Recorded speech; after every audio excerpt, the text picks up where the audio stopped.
Do you know that the college descended into literal anarchy? It was under the control of protesters. There were assaults, there were batteries, people were kidnapped and imprisoned, others were hunted. Lawless bands roamed the campus unimpeded.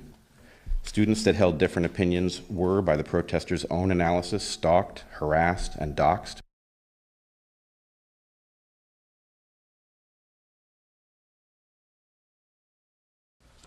Bret Weinstein.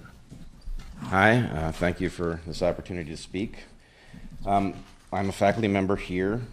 Let me say, I think you probably all know that I've tried to reach the board privately so that I could discuss what I believe I know has taken place on this campus with you, not in a public forum, and that has come to nothing, so I find myself talking to you here. I also know people who know you all personally, and I'm told and I believe that you are all well-intentioned and that you have the best interests of the institution at heart. And the problem is that knowing that about you and knowing what I do about what's taken place here, I'm forced to conclude that you must not fully understand what has happened, because if you did fully understand what has happened, you would be forced to act in the interest of Evergreen. So in that light, I want to just simply pose some questions to you about things that I think you need to know that perhaps you don't. Do you know that the college descended into literal anarchy, and that for days the campus was not under the control of the state? It was under the control of protesters. That there were assaults, there were batteries, there was pressure not to report crimes to the police. People were, by the legal definition, I believe, kidnapped and imprisoned. That included faculty members and administrators. Others were hunted on the campus. That lawless bands roamed the campus unimpeded. Police were physically and intentionally blocked by protesters. Police were cruelly, systematically, and personally taunted.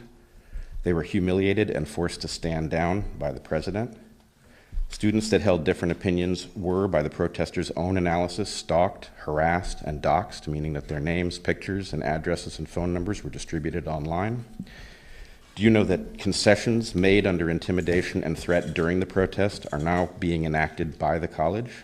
That includes mandatory bias training for all faculty. This has come about by an agreement between the faculty union, the administration, and protesters. It was not discussed with the faculty. The student code of conduct is now being revised in response to demands by those in violation of that very code. Do you know that although the code of conduct is supposed to protect all of us, that Dr. Bridges decided to selectively suspend it, giving some students license to threaten others based on their participation in the protest? Do you know that the Equity Council, only 25% of which are active faculty, exceeded its charge by proposing a revamp of our college hiring process, that it sought to force the college's acceptance of its sweeping proposal, that it constructed the proposal to limit faculty autonomy, this is by the admission of members of the council within a faculty meeting, and that it wished to avoid discussion with the faculty. That was also admitted in a faculty meeting by a member of the council. Do you know that we as a faculty never discussed the equity proposal? That was despite the clear hazard it poses to the college's ability to remain solvent.